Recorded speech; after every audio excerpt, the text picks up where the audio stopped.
संजीव बाजान स्वागत करता हूं आप सभी लोगों का आपके अपने YouTube के चैनल बाजान क्लासेस में। तो जैसा कि आप जानते हैं पिछली जो क्लास हुई थी हमने उसमें मुगल गुलाम वंश के दो शासकों के बारे में पढ़ा था, कुतुबुद्दीन ऐबक और आराम शाह। आज जो आपके सामने गुलाम वंश का शासक है उसका नाम है इल्तुतमिश और ये गुलाम वंश का तीसरा शासक है। तो आज हम इल्तुतमिश के बारे में पढ़ते हैं कि इल्तुतमिश की क्या क्या उपाधि थी, इसके जीवन परिचय के बारे में पढ़ते हैं, इसके प्रारंभिक जीवन के बारे में पढ़ते हैं। जब इसका राज्यारोहण हुआ था, सिंहासन रोहण हुआ था, जब ये शासक बना था या सुल्तान बना था, उस समय इसके सामने क्या क्या परेशानी, क्या क्या कठिनाइयाँ आई थी उनको देखेंगे। इसके प्रशासनिक सुधार को देखेंगे, इसकी स्थापत्य कला शैली को देखेंगे और इसी में आखिर में आकर के हम इसके पतन और उत्तराधिकारी के बारे में पढ़ेंगे। तो शुरू करते हैं इल्तुतमिश को। इल्तुतमिश का जो शासनकाल था 1210 ईस्वी से लेकर 1236 ईस्वी तक 26 साल तक इसने शासन किया।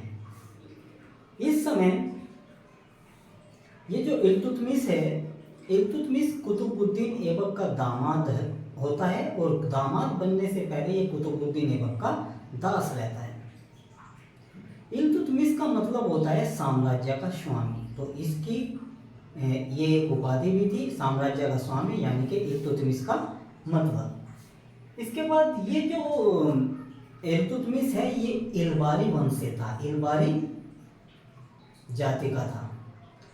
तो जो इल्बारी जाति थी या इल्बारी वंश था, कुल मिलाकर के 6 शासक हुए हैं गुलाम वंश में।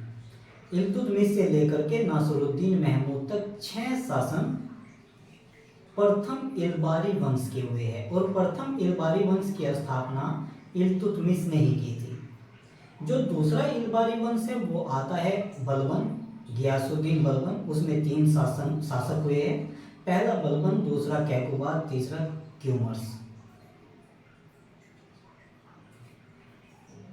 ये प्रथम इल्बारी वंश था। इसके जो पिता थे इलम खां, वो जनजाति सरदार, जनजाति के क्या थे, सरदार थे, यानी कि अपने कबीले के वो सरदार थे। इस तरह से जो इल्तुतमिश था एक धनी परिवार में पैदा हुआ था।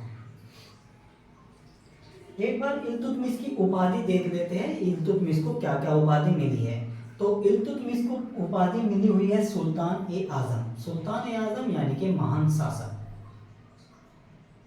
दिल्ली सल्तनत में सुल्तान की उपाधि धारण करने वाला पहला जो शासक था वो इल्तुतमिश ही था। आराम शाह और ऐबक, इनसे जो 2 पहले शासक हुए हैं उन्होंने मलिक और सिपह सलार की ही उपाधि धारण की थी, सुल्तान की उपाधि नहीं। इसके बाद आता है गुलामों का गुलाम। इसको क्या कहा गया, गुलामों का गुलाम कहा गया। क्योंकि गुलामों का गुलाम इसको इसलिए कहा गया, ये गुलाम तो था ही, किसका गुलाम था, कुतुबुद्दीन ऐबक का। और कुतुबुद्दीन ऐबक भी गुलाम था, किसका, मोहम्मद गोरी का, इसलिए इसको गुलामों का गुलाम कहा गया। इसके बाद मकबरों का पिता, इसी को मकबरों का पिता कहा गया। इस्लामिक स्थापत्य शैली में जो मकबरा बनाया गया है, पहली बार मकबरा वो इल्तुतमिश ने ही बनवाया था।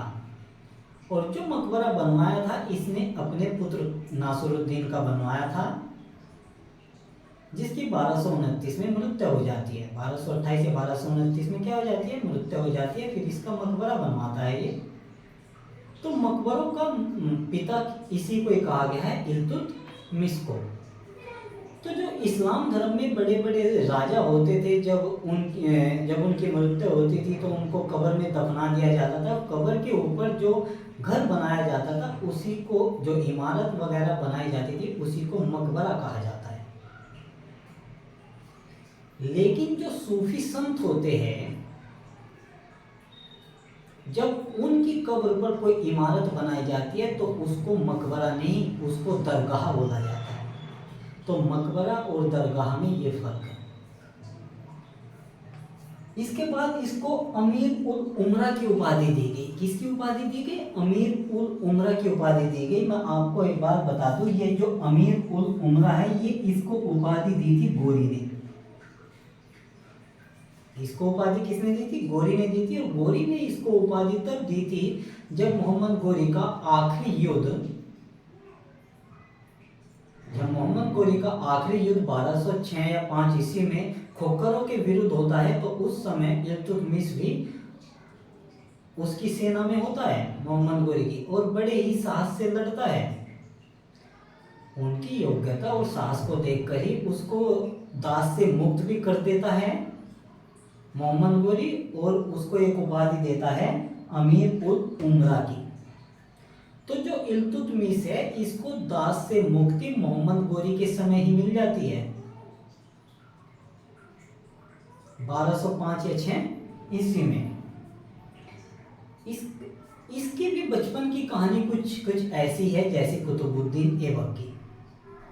तो कहते हैं कि ये जो इल्तुतमिश है, ये बचपन से ही बहुत ही रूपवान था और बहुत ही मेधावी भी था।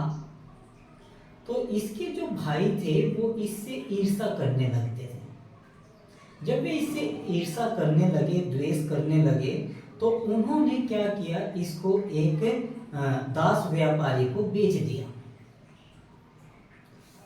उस दास व्यापारी ने इसको, इल्तुतमिश को बुखारा में ले जाकर के, बुखारा एक स्थान है, बुखारा में ले जाकर के सदर जहां को बेच दिया। किसको बेच दिया? सदर जहां को बेच दिया।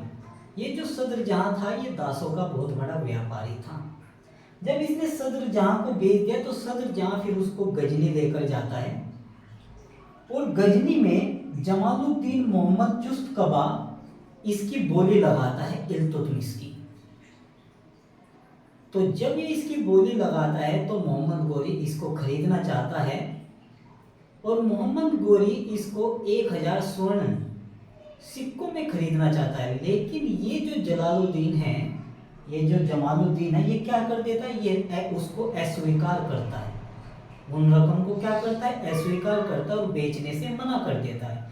इसी वजह से मोहम्मद गोरी गजनी पर जो व्यापार होता था दासों का, उसको बंद करवा देता है।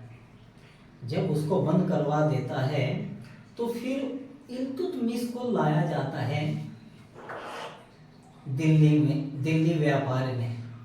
दिल्ली में जो दासों का व्यापार होता था, वहां पर इसको लाते हैं, और यहीं पर इसको ये खरीदता है। इल्तुतमिश के साथ साथ ये एक और दास को खरीदता है जिसका नाम है तमगाज रूमी, और इनको अब ये 1000 स्वर्ण सिक्कों में नहीं, बल्कि 1000 जीतल के सिक्कों में खरीदता है, जो चांदी के बने होते थे। जब कुतुबुद्दीन, जब ये क्या नाम है, मोहम्मद गोरी इल्तुतमिश को खरीदता है, तो 1000 जीतल के सिक्कों में, यानी कि चांदी के सिक्कों में खरीदता है। और इसको खरीदने के लिए कुतुबुद्दीन ऐबक ही मोहम्मद गोरी को कहते हैं कि साहब, एक लड़का है, बहुत ही मेधावी है, योग्य है, बहुत ही निपुण है, आप उसको खरीद लीजिए। तो जब मोहम्मद गोरी उसको देखते हैं, तो देखते ही उस पर आकर्षित हो जाते हैं, और उसको क्या करते हैं, फिर खरीद लेते हैं। जब उसको खरीद लेते हैं, तो कुतुबुद्दीन ऐबक उसको एक पद देता है जिसका नाम है सर ए जहांदार। सर ए जहांदार का मतलब होता है, सर माने होता है राजा या मतलब अधिकारी, और जहांदार का मतलब होता है अंगरक्षक, यानी कि अंगरक्षकों का अधिकारी उसको बना देता है। ये था इसका, इल्तुतमिश का एक छोटा सा परिचय। इसका जो वंश था वो शमसी वंश था। तो शमसी वंश का ये पहला सुल्तान था, शासक था। इसने दिल्ली को अपनी राजधानी बनाया। जब ये राजा बन गया, 1210 ईस्वी में शासक बन गया, तो इसने क्या किया, दिल्ली को अपनी राजधानी बनाया। दिल्ली को पहली बार इसी ने अपनी राजधानी बनाया था। कुतुबुद्दीन ऐबक ने दिल्ली को राजधानी नहीं बनाया था, उसकी राजधानी लाहौर थी, वो लाहौर से शासन करता था। जब इसने दिल्ली को राजधानी बनाया, तो ये इल्तुतमिश नहीं बल्कि शमसुद्दीन के नाम से गद्दी पर बैठा था। दिल्ली का पहला शासक ऐबक था तथा वास्तविक संस्थापक इल्तुतमिश था। दिल्ली सल्तनत का आखिरकार जो पहला शासक था वो कुतुबुद्दीन ऐबक था, लेकिन वास्तविक संस्थापक इल्तुतमिश था। शब्दों पर ध्यान दीजिए,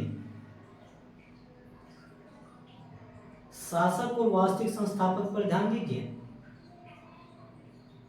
या संस्थापक या वास्तविक संस्थापक, इन दो शब्दों पर ध्यान दीजिए। जो कुतुबुद्दीन ऐबक था वो दिल्ली सल्तनत का संस्थापक जरूर था, लेकिन वास्तविक संस्थापक इल्तुतमिश था। क्यों भाई? क्योंकि जो इल्तुतमिश था इसने भारत में अनेक क्षेत्रों में महत्वपूर्ण कार्य किए थे। जैसे भूमि के क्षेत्र में एकता प्रथा चलाई थी, सैन्य क्षेत्र में महत्वपूर्ण इसने कार्य किए थे, मुद्रा में भी, ये मुद्रा विशेषज्ञ भी था बहुत बड़ा, मुद्रा में भी इसने सिक्के जो बनवाए थे उसमें भी अच्छा काम किया, और प्रशासनिक क्षेत्र में भी इसने महत्वपूर्ण भूमिका निभाई। इसी वजह से इसको दिल्ली का वास्तविक संस्थापक कहा जाता है। और वास्तविक संस्थापक कहने वाला, इसको जो इतिहासकार था उसका नाम क्या था? उसका नाम आर.पी. त्रिपाठी था।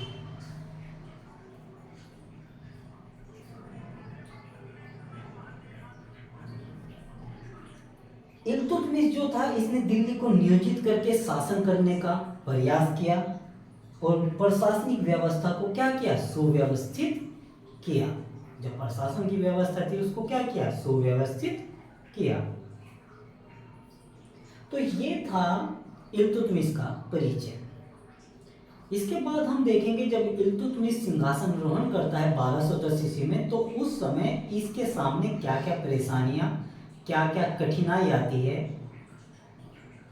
कुल मिलाकर के हम इसके विरोधियों के बारे में चर्चा करेंगे। इस समय इसके कौन कौन विरोधी थे? तो इल्तुतमिश के समय, वो जैसे कुतुबुद्दीन ऐबक के समय एल्दोज और कुबाचा विरोधी थे, इस समय भी एल्दोज और कुबाचा इल्तुतमिश के विरोधी है। एल्दोज इस समय गजनी का शासक है और कुबाचा लाहौर और सिंध का। एल्दोज और कुबाचा कहते हैं कि चलो भाई, कुतुबुद्दीन ऐबक ने तो जैसे तैसे करके शासन कर लिया, क्योंकि वो भी इतना ही महत्वपूर्ण था जितने हम, लेकिन इल्तुतमिश जो है वो तो गुलामों का गुलाम है, हमारा भी गुलाम हुआ एक तरह से। तो जब वो दिल्ली पर शासन कर सकता है तो हम क्यों नहीं कर सकते? हमें भी तो दिल्ली में हिस्सा चाहिए, क्योंकि हम भी मोहम्मद गोरी के इतने ही करीब थे जितना कुतुबुद्दीन ऐबक था, लेकिन इल्तुतमिश इतने करीब नहीं था। तो इस वजह से ये युद्ध का कारण बन जाते हैं। तो एल्दोज इस समय इसका विरोधी होता है और कुबाचा भी इसका क्या होता है? विरोधी होता है। और इसी समय जो कुतुबुद्दीन ऐबक के बाद बंगाल को स्वतंत्र राज्य बनाता है अली मर्दान, वो भी इसका क्या होता है? विरोधी होता है। इस समय सबसे बड़ा जो विरोध होता है, बाह्य विरोध, वो मंगोलों का आक्रमण होता है।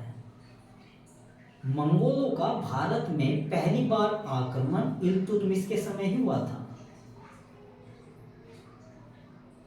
और मंगोल का जो आक्रमण करने वाला था उसका नाम था चंगेज खान, जिसको तिमुचिन के नाम से भी जानते हैं। इसके बाद देखेंगे इसके अभियान के बारे में। इसने कौन कौन से अभियान किए हैं, कहां कहां पर विजय प्राप्त किए हैं, तो एक बार इसको हम विस्तार से देख लेते हैं। तो जो एल्दोज है, इसका ये जो एल्दोज है इसका पूरा नाम है ताजुद्दीन एल्दोज। मैंने लिखवाया भी है, बार बार नहीं लिखवाऊंगा। तो इसका जो पूरा नाम है वो है ताजुद्दीन एल्दोज। तो जब ताजुद्दीन एल्दोज को पता चलता है कि कुतुबुद्दीन वो आराम शाह की मृत्यु हो गई, तो वो दिल्ली पर अधिकार करने के लिए गजनी से दिल्ली कूच करता है। इसी समय इल्तुतमिश को भी पता चल जाता है कि जो एल्दोज है वो दिल्ली पर आक्रमण करने के लिए आ रहा है।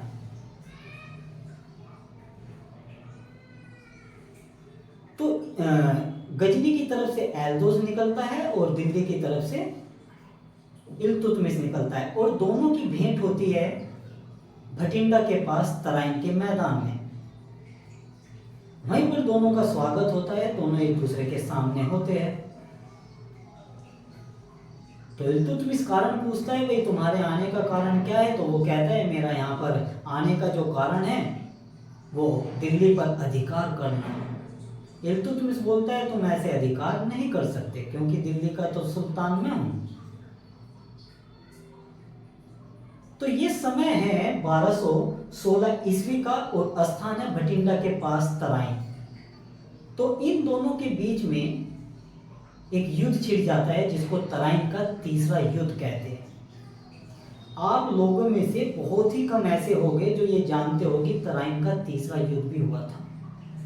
तो मैं आपको बता दूं, तराइन के 2 युद्ध तो हुए थे, पृथ्वीराज चौहान तृतीय और मोहम्मद गोरी के बीच में 1191 और 92 में। लेकिन तराइन का जो तीसरा युद्ध है वो हुआ था 1216 ईस्वी में और इल्तुतमिश और एल्दोज के बीच।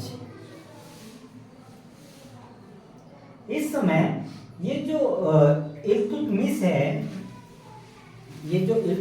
है, इसकी हत्या कर देता है। एल्दोज की क्या कर देता है? हत्या कर देता है, इसको पराजित कर देता है और हत्या कर देता है। और जो इसको वध होता है वो बदायूं में होता है, क्योंकि ये भाग कर कहाँ जाता है? बदायूं आ जाता है, और बदायूं में बाद में इसकी क्या हो जाती है? हत्या कर दी जाती है। तो इस तरह से इल्तुतमिश का जो पहला विरोधी था, प्रतिद्वंदी था एल्दोज नाम से, उसका खात्मा हो जाता है। इसके बाद इसका जो दूसरा प्रतिद्वंदी बचा उसका नाम है कुबाचा। नासरुद्दीन कुबाचा इसका पूरा नाम है। ये नासरुद्दीन कुबाचा भी ऐसा ही काम करता है जैसा एल्दोज ने किया था।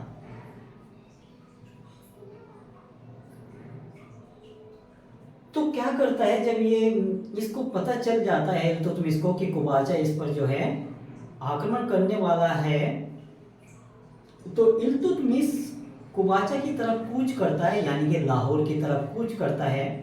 और जब लाहौर की तरफ कूच करता है, समय है 1228 ईस्वी का। इस समय इसको क्या कर देता है? पराजित कर देता है।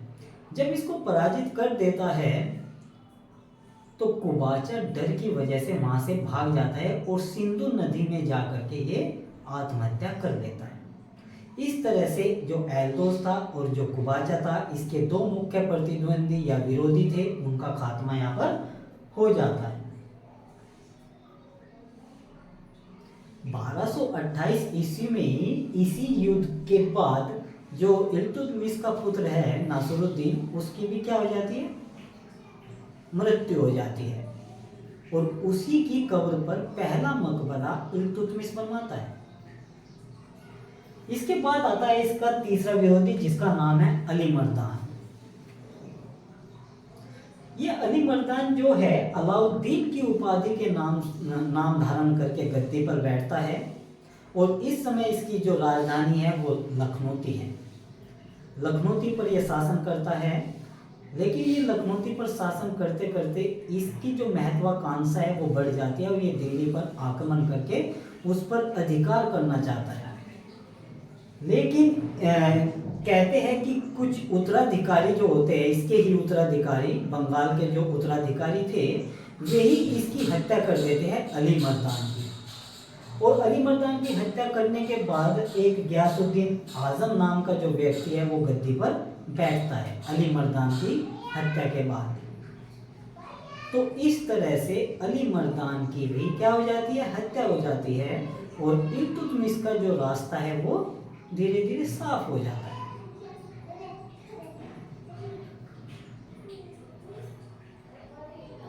इसके बाद एक आक्रमण और होता है जिसको बोलते हैं मंगोल का आक्रमण। तो जो मंगोल का आक्रमण है वो भारत में पहली बार इल्तुतमिश के समय में ही हुआ था और 1221 ईस्वी में हुआ था। चंगेज खां के नेतृत्व में हुआ था, और चंगेज खां का दूसरा नाम है तिमुचिन। तो इसको ऐसे भी कह सकते हो, चंगेज खां या तिमुचिन के नेतृत्व में मंगोल पर पहला आक्रमण हुआ था। मंगोल का पहला आक्रमण हुआ था। अब ये आक्रमण क्यों हुआ था, कैसे हुआ था, क्या इसका कारण है, वो देख लेते हैं। तो जो चंगेज खां है ये विश्व विजय यात्रा के लिए निकल पड़ता है।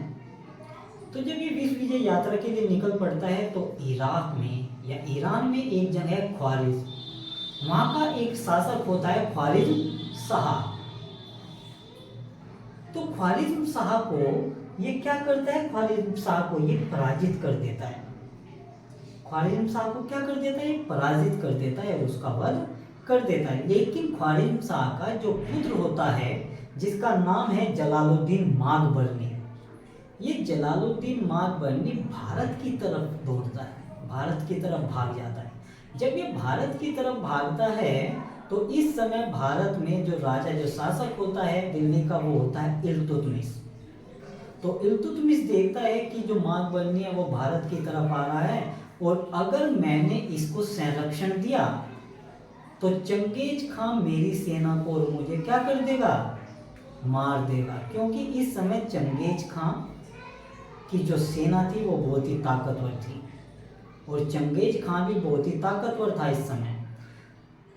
तो ये माकबरनी क्या करता है, इसका एक दूत होता है जिसका नाम है आइनुल मुल्क, इसको एक संदेश लेकर इल्तुतमिश के पास भेजता है कि भाई हमें अपने यहाँ पर संरक्षण दे दीजिए, रक्षा हमारी कर लीजिए, जो है हम चंगेज खां से बच जाएंगे। तो ये जो इल्तुतमिश है ये आइनुल मुल्क की हत्या करवा देता है और हत्या करने के बाद माकबरनी को कहता है कि भाई हम तुम्हारी कोई सहायता नहीं कर सकते, तुम यहाँ से वापस चले जाओ।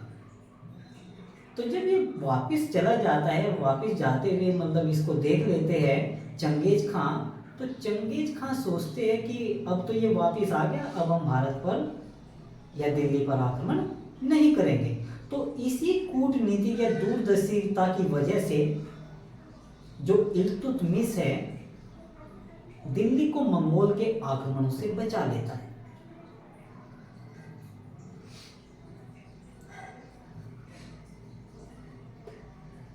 तो इल्तुतमिश दिल्ली का पहला वैध शासक था।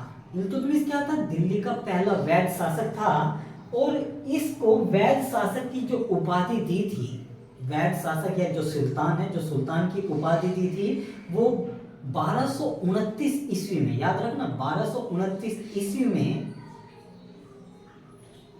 बगदाद के खलीफा अल-मुंसिर बिल्लाह ने दी थी। बगदाद का जो खलीफा था अल-मुंसिर बिल्लाह, उसने दी थी। उसने एक खिलियत भेजा था, खिलियत मतलब कुछ उपहार वगैरह भेजे थे, कुछ वस्त्र भेजे थे और उनके साथ साथ में उपाधियां भी भेजी थी, तो इसी को खिल्लत बोलते हैं। तो जो इन्होंने खिल्लत भेजी थी उसमें क्या भेजा था, उपाधि भेजी थी सुल्तान की, कुछ वस्त्र भेजे थे, कुछ उपहार भी भेजे थे। दिल्ली को पहला वैध सुल्तान की जो उपाधि दी थी वो बगदाद खलीफा अल-मुंसिर बिल्लाह ने दी थी और इसको दिल्ली का पहला वास्तविक संस्थापक आर.पी. त्रिपाठी ने माना था। याद रखना ये बात है, बार बार कह रहा हूं कि शब्दों पर ध्यान दीजिए, ठीक है। इसके बाद देखते हैं हम इसके अभियान को। तो जो इसका अभियान था, जो पहला इसका अभियान था वो बिहार बंगाल का अभियान था। बिहार बंगाल का जो अभियान था इस समय 1226 ईस्वी में, तो अली मर्दान की जो है उसके उत्तराधिकारी क्या कर देते हैं, हत्या कर देते हैं और गयासुद्दीन आजम क्या करता है, गद्दी पर बैठता है। उसके बाद नासरुद्दीन महमूद आजम की हत्या कर देता है और फिर वो क्या करता है, बिहार बंगाल पर अधिकार कर लेता है और बिहार का या बंगाल का क्या बन जाता है, सूबेदार बन जाता है। इसके बाद इसका जो एक और अभियान आता है वो आता है रणथंबोर व मंदसौर। रणथंबोर का अभियान और मंदसौर का अभियान 1226-27 ईस्वी में होता है और इस समय रणथंबोर में पृथ्वीराज तृतीय के जो वंशज होते हैं वे शासन कर रहे होते हैं। कहते हैं कि जो रणथंबोर था, रणथंबोर एक अजय दुर्ग था जिसको इल्तुतमिश ही जीतता है। रणथंबोर क्या था? एक अजय दुर्ग था जिसको इल्तुतमिश क्या करता है? जीत लेता है। इसके बाद आता है जालोर, अजमेर, नागौर राजस्थान के। इस समय यहाँ का जो शासक है वो है चौहान राजा उदय सिंह। और ये चौहान राजा उदय सिंह है, ये क्या हो जाता है? इल्तुतमिश से पराजित हो जाता है। अब आप देख रहे हो कि इल्तुतमिश धीरे धीरे क्या कर रहा है? अपने साम्राज्य का विस्तार कर रहा है, अपने साम्राज्य को बढ़ा रहा है। इसके बाद आता है इसका अभियान ग्वालियर व कालिंजर। जो ग्वालियर है, यहाँ का जो राजा होता है वो होता है परिहार शासक मंगल देव, जिसको मंगल वर्मा के नाम से भी जानते हैं। और जो कालिंजर है, कालिंजर का जो राजा होता है वो होता है चंदेल शासक त्रिलोक वर्मा। और 1231 में ये अभियान होता है जिसमें इल्तुतमिश सफल हो जाता है। इसके बाद अगला जो अभियान आता है वो अन्हिलवाड़ा आता है 1232-33 में। ये वही अन्हिलवाड़ा है, अन्हिलवाड़ा पाटन गुजरात, जहां पर कभी भीम द्वितीय या भीम प्रथम का शासन हुआ करता था, चालुक्य वंशीय। इस समय यहाँ पर जो चालुक्य वंशीय है, इस समय यहाँ पर जो राजा है वो क्षेत्र सिंह है। कौन है? क्षेत्र सिंह है। लेकिन जो क्षेत्र सिंह है वो गहलोत वंशी है। और ये जो क्षेत्र सिंह गहलोत वंशी है ये इल्तुतमिश से पराजित हो जाता है। लेकिन जो चालुक्य वंश के जो राजा रहते हैं वो पराजित नहीं होते, बल्कि वो इस समय इल्तुतमिश को क्या कर देते हैं? पराजित कर देते हैं। इसके बाद मालवा व दोआब आता है। जो मालवा या दोआब का जो क्षेत्र है, ये अभियान 1234-35 ईस्वी में हुआ था। इसमें अवध में पृथु का विद्रोह हुआ था। पृथु जो थे राजा थे, जनजाति के जो राजा थे पृथु, मालवा के अवध में, तो वहां पर क्या हुआ था? एक विद्रोह हुआ था। कहते हैं कि इस पृथु ने 1,20,000 मुस्लिमों का नरसंहार कर दिया था। तो पृथु विद्रोह इसी के समय में हुआ था अवध में। आपसे क्वेश्चन पूछ लेगा कि जो पृथु विद्रोह है पहली बार किसके समय में हुआ था? तो पृथु विद्रोह पहली बार इल्तुतमिश के समय में हुआ था अवध में। जो भिलसा दुर्ग है, भिलसा दुर्ग पर भी अधिकार कर लेता है और जो महाकाल मंदिर है उज्जैन का, इसको ध्वस्त करता है और लूटता है। और जो विक्रमादित्य है, विक्रमादित्य की मूर्ति को उठा करके ये कहां ले आता है? दिल्ली में ले आता है। आपको बता दूं, जो विक्रमादित्य है, विक्रमादित्य की उपाधि धारण पहली बार उज्जैन का राजा ही करता है। चंद्रगुप्त द्वितीय विक्रमादित्य के नाम से गद्दी पर जरूर बैठता है, लेकिन वो पहली बार विक्रमादित्य की उपाधि धारण नहीं करता। पहली बार विक्रमादित्य की जो उपाधि है वो कौन धारण करता है? उज्जैन का राजा। इसके बाद इसका जो है अंतिम अभियान आता है। जैसे गौरी का अंतिम अभियान खोखरों के विरुद्ध था, कुतुबुद्दीन ऐबक का भी अंतिम अभियान खोखरों के विरुद्ध था, ऐसे ही इल्तुतमिश का अंतिम अभियान 1236 ईस्वी में वो भी खोखरों के विरुद्ध था, बामियान के खोखर। तो ये बामियान की तरफ कूच करता है और लेकिन ये जब इस अभियान में जा रहा होता है तो रास्ते में इसकी तबीयत क्या हो जाती है? खराब हो जाती है। जब इसकी तबीयत खराब हो जाती है इल्तुतमिश की, तो इसको वापस दिल्ली लेकर आते हैं, जहां पर इसकी मृत्यु हो जाती है। तो ये था इल्तुतमिश का अभियान के बारे में।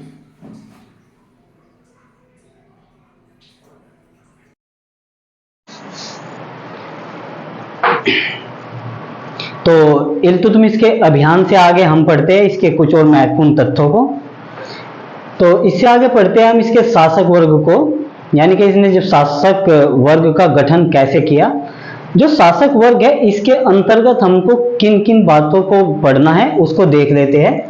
तो इसके अंतर्गत हमको एक गठन किया था इसने कुछ सरदारों का, अमीर सरदारों का, जिसको चालीसा या चिहाल गानी के नाम से जानते हैं, उसके बारे में पढ़ेंगे।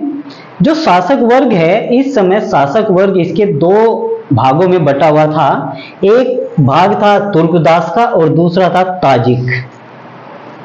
इसके बाद हम अध्ययन करेंगे इक्ता प्रथा का और इसके बाद हम अध्ययन करेंगे इसकी सैनिक व्यवस्था का। इसी में ही हम अध्ययन करेंगे इसकी न्याय व्यवस्था का, और इसके बाद हम अध्ययन करेंगे मुद्रा व्यवस्था का। मुद्रा व्यवस्था के बाद जब हम अध्ययन करेंगे इसका, तो वो पॉइंट होगा हमारा सांस्कृतिक उपलब्धि। सांस्कृतिक उपलब्धि में हम मुख्य रूप से इसके स्थापत्य कला शैली को देखेंगे, दूसरा साहित्य को देखेंगे, तीसरा धार्मिक नीति को देखेंगे। लेकिन मुख्य रूप से इसमें हम इसकी स्थापत्य कला शैली को ही देखेंगे, क्योंकि यहां से क्वेश्चन बहुत बार पूछा गया है और आगे भी पूछा जा सकता है। तो शुरू करते हैं इसी के साथ। तो जब ये इल्तुतमिश शासक बन जाता है, तो अपने शासन को व्यवस्थित रूप से चलाने के लिए ये कुछ जो तुर्क सरदार होते हैं, अमीर लोग, उनका गुट बनाता है, यानी कि उनका एक समूह बनाता है, गठन बनाता है। और उस गठन को, उस समूह को नाम दिया जाता है चेहलगानी। चेहलगानी मतलब चालीसा, चालीसा मतलब 40 तुर्कों का समूह। तो इसमें 40 अमीर तुर्क होते हैं जो प्रशासन की देखभाल करते हैं, और इन्हीं 40 तुर्कों को इल्तुतमिश मुख्य पद पर तैनात करता है, जैसे काजी का पद हो गया, सूबेदार का पद हो गया, प्रांतपति का पद हो गया। तो इनमें 40 सरदारों को मुख्य पद पर क्या करता है, इनको नियुक्त करता है। तो ये 40 सरदारों का गुट होता है, अर्थात तुर्कान चेहलगानी इसका नाम है। तुर्कान चेहलगानी का गठन किया था। इस शासक वर्ग में 2 प्रमुख दल थे। इस चेहलगानी में 2 प्रमुख दल थे। पहला आता है तुर्क सरदार। वे सरदार जो तुर्की थे, तो वे इसमें आते हैं तुर्क सरदार में। ये अजम के दास थे और ये स्वामी भक्त थे, अपने स्वामी के प्रति निष्ठावान थे। सुल्तान के प्रति ये क्या थे, वफादार थे। इन्हीं से इल्तुतमिश ने क्या किया, चालीसा दल का गठन किया, यानी कि चेहलगानी का गठन किया और प्रमुख पदों पर इनकी नियुक्ति की। इसके बाद एक और पद आता है इसी में, जिसका नाम है ताजिक। ताजिक जो थे वो कुलीन वंशों के गैर तुर्क विदेशी थे। ये तुर्की थे, लेकिन ये जो ताजिक थे ये गैर तुर्की थे और कुलीन वंशी थे, कुलीन वर्ग के, अमीर घराने के। चंगेज खां के अत्याचार से बचने के लिए ये जो ताजिक थे ये भारत आए थे, चरावाह की खोज में आए थे। कुछ चरावाह की खोज में आए थे, ठीक है, और कुछ जो है यहाँ पे नौकरी करने के लिए या चंगेज खां से बचने के लिए आए थे। इसमें कौन थे, इसमें निजामुल मुल्क जुनैदी था। जो निजामुल मुल्क जुनैदी है ये इल्तुतमिश का पीएम है। पीएम मतलब प्रधानमंत्री, पीएम मतलब प्रधानमंत्री, आईएम मतलब इल्तुतमिश। इल्तुतमिश का प्रधानमंत्री या जो सचिव है वो कौन था, वो था निजामुल मुल्क जुनैदी। याद रखना इसको, आपसे क्वेश्चन पूछ सकता है कि इल्तुतमिश का सचिव या प्रधानमंत्री कौन था, तो वो कौन था, निजामुल मुल्क जुनैदी। इसी के साथ इसामी जिन्होंने फुतुस लातीन लिखा था। क्या लिखा था, फुतुस लातीन एक पुस्तक है, इन्होंने लिखा था। और इसामी इस समय के बहुत बड़े साहित्यकार थे। फुतुस लातीन इसने लिखा था। पहले चालीसा नियंत्रण में था। ये जो चालीसा गठन है इल्तुतमिश के समय नियंत्रण में थे ये लोग, लेकिन इल्तुतमिश की मृत्यु के बाद ये जो चेहलगानी है ये स्वतंत्र हो जाता है, स्वेच्छाचारी हो जाता है, अपनी इच्छा से काम करते हैं। इल्तुतमिश की मृत्यु के बाद बलबन के समय तक, इल्तुतमिश की मृत्यु के बाद और बलबन के समय तक ये जो 40 दल का संगठन है या गठन है अपनी स्वेच्छा अनुसार शासन करता है। जिसको चाहता है उसको राजा बनाता है, उसी को दिल्ली का सल्तनत सुल्तान बनाता है, और जिसको चाहता है उसको उतारता है। तो एक तरह से जो सत्ता थी वो 40 लोगों का दल था, इनके हाथों में आ गई थी इल्तुतमिश के बाद। इसके बाद जो इक्ता प्रथा है, इक्ता प्रथा ये शुरुआत करता है। जो इल्तुतमिश है अपने शासन को चलाने के लिए अपने साम्राज्य को छोटी छोटी भूमि के टुकड़ों में या प्रांतों में बांटता है, जिसको इक्ता कहा जाता है। इक्ता मतलब भूमि, यानी कि भूमि को छोटे छोटे भागों में बांटता है जिससे शासन व्यवस्थित रूप से चलाया जा सके। और इक्ता को प्रारंभ करने वाला पहला जो शासक था दिल्ली सल्तनत का, वो इल्तुतमिश ही था। इस प्रणाली का सुव्यवस्थित रूप इल्तुतमिश को जाता है। एकता प्रथा में परिवर्तित, एकता प्रांतों में क्या हुए थे? परिवर्तित हुए थे। एकता को यानी कि भूमि को किस में परिवर्तित किया? प्रांतों में। जैसे आज राज्य में है, जैसे आज जो भारत है वो राज्य में क्या है? परिवर्तित है। ऐसे ही उस समय भूमि किस में परिवर्तित थी? प्रांतों में। और इसका वर्णन हारून बिन तूसी की एक पुस्तक है सियासतनामा, उसमें मिलता है। किसका वर्णन? इक्ता प्रथा का। इक्ता प्रथा का जो वर्णन है वो हारून बिन तूसी की पुस्तक सियासतनामा में मिलता है। आपसे क्वेश्चन कर सकता है कि इसका वर्णन कहां मिलता है। इसके बाद आता है इक्ता मुक्ता नामक विशिष्ट अधिकारी के अंतर्गत आता था। जो इक्ता है, इक्ता का जो अधिकारी होता था वो होता था इक्तादार, लेकिन बहुत सारे इक्तादारों को मिला करके उन पर जो शासन करने वाला अधिकारी होता था उसको मुक्ता कहा गया। क्या कहा गया? मुक्ता कहा गया। इसके बाद देखते हैं इसकी जो सैनिक व्यवस्था थी, यानी कि जो सैन्य व्यवस्था थी तो किस तरह की थी, इसकी जो सेना थी वो किस तरह की थी। तो देख लेते हैं। ये जो है सर्वप्रथम शाही सेना के गठन हेतु जो विचार है वो इल्तुतमिश के मन में ही आया था। इल्तुतमिश ने ही सर्वप्रथम शाही सेना का गठन किया था। यहां पर मैं आपको सेना के बारे में 3 पॉइंट बताता हूं जो बहुत ही रोचक है और आपके लिए बहुत ही इंपॉर्टेंट है, परीक्षा की दृष्टि से बहुत ही महत्वपूर्ण है। जो शाही सेना है उसका गठन करता है इल्तुतमिश। याद रखना, कौन करता है? इल्तुतमिश। लेकिन जो अस्थाई सेना है, अस्थाई सेना का गठन करता है बलबन, और बलबन ही एक सैन्य विभाग की स्थापना करता है जिसका नाम होता है दीवाने अर्ज। इल्तुतमिश किसी भी सैन्य विभाग की स्थापना नहीं करता, बलबन जो है सैन्य विभाग की स्थापना करता है जिसका नाम होता है दीवाने अर्ज। तीसरा सेना के परिप्रेक्ष्य में महत्वपूर्ण बिंदु है कि जो अस्थाई सेना है उसको नगद वेतन देने की जो परंपरा है, जो शुरुआत है, वो अलाउद्दीन खिलजी करता है और कोई नहीं करता। उससे पहले कौन करता है? अलाउद्दीन खिलजी। तो ये सेना के परिप्रेक्ष्य में 3 महत्वपूर्ण बातें हैं जिनको आपको याद रखना है। पहली, इल्तुतमिश शाही सेना का गठन करता है। दूसरा, बलबन अस्थाई सेना का गठन करता है और सैन्य विभाग दीवाने अर्ज की स्थापना करता है। तीसरा जो है अलाउद्दीन खिलजी, वो क्या करता है? वो जो सेना होती है अस्थाई सेना, उसका तो गठन करता ही है और उनको नगद वेतन देने की जो परंपरा है उसको चलाता है। इसके आगे क्या करता है? ये एक अस्थाई सेना का निर्माण करता है। सेना के मुख्य अंग जैसे घुड़सवार, पैदल सैनिक थे। क्या थे? घुड़सवार और पैदल सैनिक सेना के मुख्य अंग थे। सेना की देखभाल दीवाने आरिज नाम का व्यक्ति करता था। जो सेना की देखभाल करता था उसको क्या कहते थे? दीवाने आरिज। सुल्तान सेना का मुख्य सेनापति या मुख्यपति होता था। जो सेना है, सेना का जो मुख्यपति होता था वो कौन होता था? सुल्तान होता था, यानी कि इल्तुतमिश, यानी कि रुकनुद्दीन फिरोज। जो भी सुल्तान बनते गए हैं वही क्या होते थे? मुख्यपति। प्रांतों में मुक्ता अपनी अपनी सेना का नेतृत्व करते थे, यानी कि अपने अपने प्रांतों की अपनी अपनी सेना थी और वहां का जो सेना का वो संचालन करता था वो था कौन? मुक्ता। तो ये सेना व्यवस्था के परिप्रेक्ष्य में बात होगी। इसके बाद देखते हैं न्याय व्यवस्था। तो न्याय के क्षेत्र में भी इल्तुतमिश ने महत्वपूर्ण योगदान किया।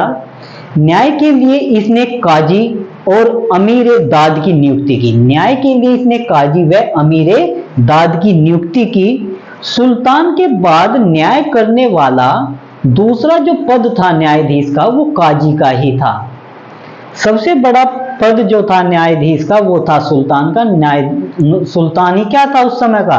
सर्वोच्च न्यायालय, सुप्रीम कोर्ट था। तो सर्वोच्च न्यायाधीश सुल्तान था। और ये जो इल्तुतमिश है, इल्तुतमिश की जो न्याय व्यवस्था है, इसका वर्णन इब्न बतूता भी करता है। ये जो इब्न बतूता है ये 1333 ईस्वी में भारत आता है और ये दक्षिण अफ्रीका का एक देश है मोरक्को, अफ्रीका महाद्वीप का एक देश है मोरक्को, वहां का रहने वाला इब्न बतूता है जो 1333 में कहाँ आता है? भारत आता है। और ये जो है इल्तुतमिश के न्याय की व्यवस्था का वर्णन करता है। कैसा वर्णन करता है? अपनी पुस्तक इब्न बतूता जो है अपनी पुस्तक रहिला में कहता है कि जो इल्तुतमिश था इसके दरबार के सामने 2 शेर की मूर्ति बनी हुई थी। दरबार के सामने यानी कि दरवाजे पर क्या बनी हुई थी? 2 शेर की मूर्ति बनी हुई थी और उन पर 2 घंटी लगी हुई थी दोनों शेरों के गले में। जो भी कोई पीड़ित व्यक्ति होता था न्याय मांगने वाला, वो आकर के इन घंटी को बजाता था और राजा से या शासक से न्याय की गुहार लगाता था। इस समय जो न्याय चाहने वाला होता था, जो पीड़ित व्यक्ति होता था, वो लाल वस्त्र धारण करता था। लाल वस्त्र न्याय का प्रतीक माना जाता था। इस समय जो लाल वस्त्र था वो किसका प्रतीक माना जाता था? न्याय का प्रतीक माना जाता था। रजिया ने भी रुकनुद्दीन फिरोज के खिलाफ लाल वस्त्र पहनकर सिंहासन से हटाने की प्रार्थना की थी। जो रजिया सुल्ताना थी ये इल्तुतमिश की पुत्री थी और रुकनुद्दीन फिरोज की सौतेली बहन थी, यानी कि दूसरी मां से उत्पन्न थी। तो जो रुकनुद्दीन फिरोज था ये शाह तुर्कान का बेटा था। तो कहते हैं कि जब ये ग्वालियर अभियान करता है इल्तुतमिश 1233-34 में, तो उस समय ये बागडोर अपनी बेटी रजिया सुल्ताना के हाथ में दे देता है, रजिया के हाथ में, कि दिल्ली की बागडोर अभी तुम संभालो, मैं ग्वालियर अभियान के लिए निकल रहा हूं। लेकिन रजिया को बागडोर संभालने से पहले इसका एक पुत्र होता है नासिरुद्दीन महमूद, वो इसका ज्येष्ठ पुत्र होता है और बड़ा ही प्यारा होता है, उसको ये अपना उत्तराधिकारी नियुक्त करता है। लेकिन असमय में ही 1229 ईस्वी में जो नासिरुद्दीन महमूद है उसकी मृत्यु हो जाती है। तो इस तरह से उत्तराधिकार का एक तरह से युद्ध छिड़ जाता है। तो इल्तुतमिश तो रजिया सुल्तान को उत्तराधिकारी बनाना चाहता है या दिल्ली सल्तनत का शासिका बनाना चाहता है, लेकिन जो शाह तुर्कान है वो अपने पुत्र रुकनुद्दीन फिरोज को क्या बनाना चाहती है? शासक बनाना चाहती है, सुल्तान बनाना चाहती है। इस तरह से परिवार में ही क्या हो जाता है? झगड़ा हो जाता है, उत्तराधिकार का युद्ध छिड़ जाता है। और इस समय ये जो है निजामुल जुनैदी जो सचिव होता है इल्तुतमिश का, ये रुकनुद्दीन फिरोज का साथ देता है और शाह तुर्कान इस चालीसा दल गठन के साथ मिलकर रजिया सुल्तान के खिलाफ षड्यंत्र रच देती है। जब षड्यंत्र रच देती है तो इसकी इल्तुतमिश की मृत्यु के बाद जो अमीर तुर्क थे, जो चालीसा का दल था, वो रुकनुद्दीन फिरोज को क्या कर देते हैं? गद्दी पर बैठा देते हैं। जब वे इसको गद्दी पर बैठा देते हैं तो उसके अत्याचार से पब्लिक परेशान हो जाती है।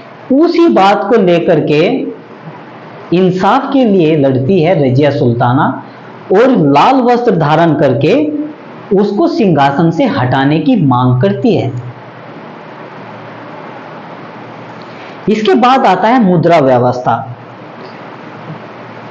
ये जो इल्तुतमिश था ये मुद्रा विशेषज्ञ भी था, ये मुद्रा विशेषज्ञ था, बहुत अच्छा विशेषज्ञ था। इसी ने सर्वप्रथम अरबी के सिक्के चलाए, इसी ने सर्वप्रथम शुद्ध अरबी के सिक्के चलाए थे।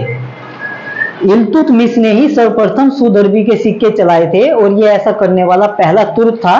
सिक्कों पर टकसाल का नाम भी लिखवाया था। भाई जैसे सिक्के ढाले जाते हैं, आज भी भारत में 4 जगह सिक्के ढलते हैं, ठीक है, और उन टकसाल का नाम उस पर लिखा होता है। हालांकि लिखा नहीं होता लेकिन उस पर चिन्ह बना होता है। इस समय टकसाल का नाम भी लिखा होता था कि किस टकसाल में ये सिक्के ढाले गए।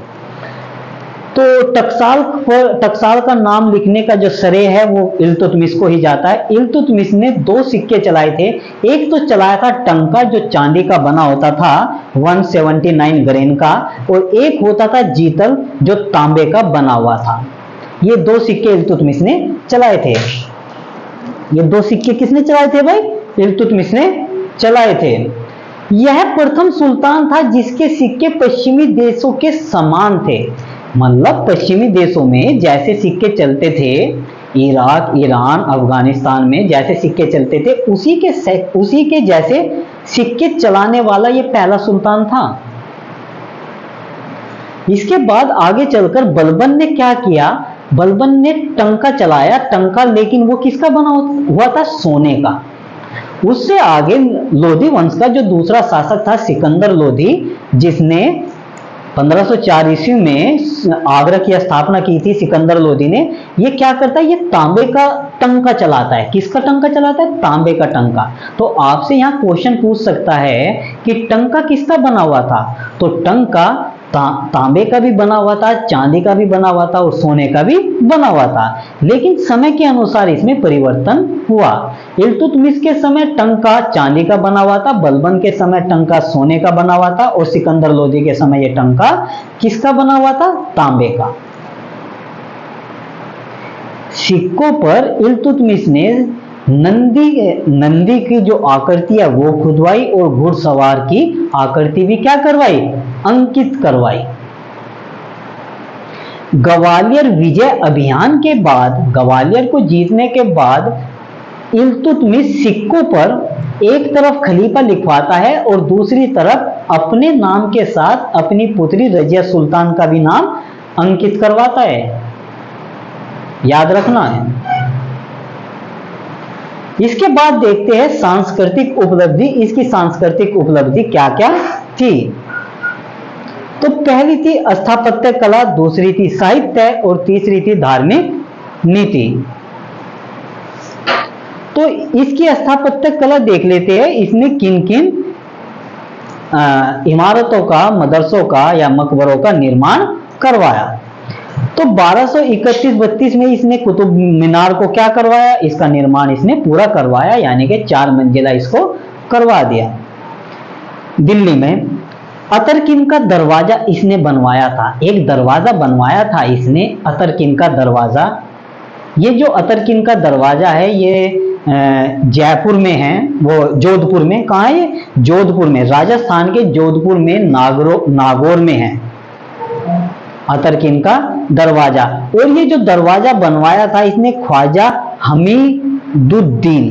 हमीदुद्दीन की यादगार में बनवाया था। इसका पूरा नाम था ख्वाजा हमीदुद्दीन नागौरी। नागौर का रहने वाला था तो इसलिए इसको नागौरी कहा गया। उसकी याद में इसने ये दरवाजा बनवाया था। इसी दरवाजे से प्रेरणा लेकर के अकबर ने फतेहपुर सीकरी का बुलंद दरवाजा बनवाया था 1602 ईस्वी में। याद रखना। लेकिन उसने गुजरात विजय अभियान के बाद वो दरवाजा बनवाया था। इसने किसी भी विजय के बाद ये दरवाजा नहीं बनवाया। इसने अपना जो गुरु था ख्वाजा हमीदुद्दीन नागौरी, उसकी याद में इसको बनवाया था। सुल्तानगढ़ी में मकबरा बनवाया था। देखो 1229 में या 30 में जब इसके पुत्र की मृत्यु हो जाती है नासिरुद्दीन महमूद की, तो ये सुल्तानगढ़ी दिल्ली में ही पड़ता है। वहां पर एक कब्र बनवाता है और उसके ऊपर इमारत बनवाता है जिसको क्या नाम दिया जाता है? मकबरा। और इसका पूरा नाम क्या है? सुल्तानी गढ़ी मकबरा। तो सुल्तानी गढ़ी मकबरे का निर्माण इल्तुतमिश दिल्ली में करवाता है 1231 ईस्वी में। दिल्ली में ही पानी की समस्या को दूर करने के लिए ये क्या बनवाता है? हौजे शमसी बनवाता है। क्या बनवाता है? हौजे शमसी बनवाता है। और इसी के साथ शमसी ईदगाह भी बनवाता है बदायूं में। शमसी ईदगाह भी बनवाता है बदायूं में, होज शमसी बनवाता है ये दिल्ली में। दिल्ली में आपको एक जो है मेट्रो स्टेशन भी है हौज खास के नाम से। जो हौज खास है वो किसने बनवाई थी? वो इसी इल्तुतमिश ने बनवाई थी। और बदायूं में ही ये एक जामा मस्जिद भी बनवाता है। क्या बनवाता है? जामा मस्जिद बदायूं में बनवाता है। जामा मस्जिद से संबंधित आपको बहुत सारे शासक मिलेंगे, औरंगजेब भी मिलेगा, शाहजहां भी मिलेगा। तो जैसे आगे आएंगे तो हम बताते जाएंगे। तो जामा मस्जिद आपसे पूछ सकता है, जो जामा मस्जिद है उसका निर्माण किसने किया था, लेकिन कौन सी जामा मस्जिद ये जरूर बताएगा वो। तो बदायूं की जो जामा मस्जिद है उसका निर्माण किसने किया था? उसका निर्माण किया था इल्तुतमिश ने। इसके बाद ये मदरसा भी बनवाता है दिल्ली में। क्या बनवाता है? मदरसा। और मदरसा बनवाने वाला पहला सुल्तान इल्तुतमिश ही था, याद रखना। मदरसा बनवाता है, मदरसा ए मुइज्जी की स्थापना, जिसका पूरा नाम क्या है? मदरसा ए मुइज्जी की स्थापना दिल्ली में करवाता है। किसके नाम पर करवाता है ये इस मदरसे की स्थापना? ये अपने जो मालिक था मोहम्मद गोरी, उसके नाम पर करवाता है। सर्वप्रथम मतलब मदरसा जो है सर्वप्रथम कौन बनवाता है? इल्तुतमिश। अब एक बार इसके साहित्य के बारे में देख लेते हैं, यानी कि इसने किन किन साहित्यकारों को संरक्षण दिया और कौन कौन से जो साहित्यकार थे इसके दरबार में रहते थे। तो मिन्हाज सिराज उस समय के बहुत ही बड़े साहित्यकार थे जिन्होंने तबाकत नासरी पुस्तक लिखी थी।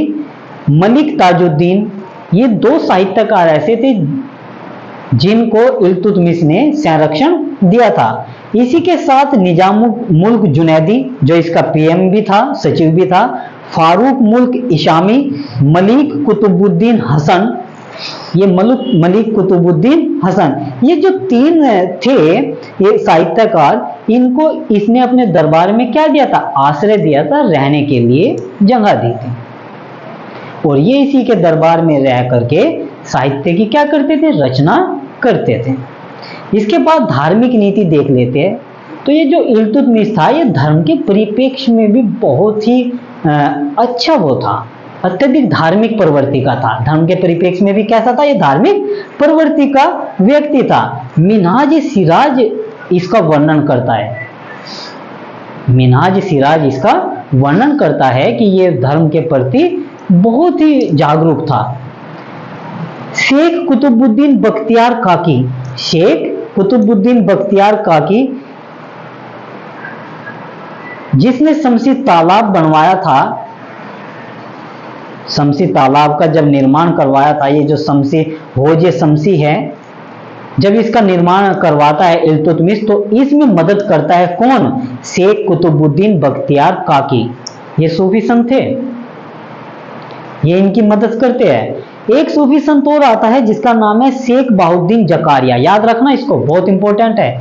शेख बहाउद्दीन जकारिया जो है ये क्या करता है? ये इल्तुतमिश के साथ मुल्तान अभियान में भाग लेता है। जब इल्तुतमिश मुल्तान अभियान करता है तो उसमें जो सुल्तान है वो विजय हो जाता है, लेकिन उसमें इसकी सहायता कौन करता है? शेख बहाउद्दीन जकारिया। इसके बाद 1236 में इसकी मृत्यु हो जाती है और जो अगला शासक बनता है 1236 ईस्वी में कौन बनता है? इसका पुत्र रुकनुद्दीन फिरोज षड्यंत्र के द्वारा। तो ये था आपका इल्तुतमिश। इसके बाद हम शुरू करेंगे रुकनुद्दीन फिरोज को और रजिया सुल्तान को। तो इसको आप स्क्रीनशॉट ले लीजिए।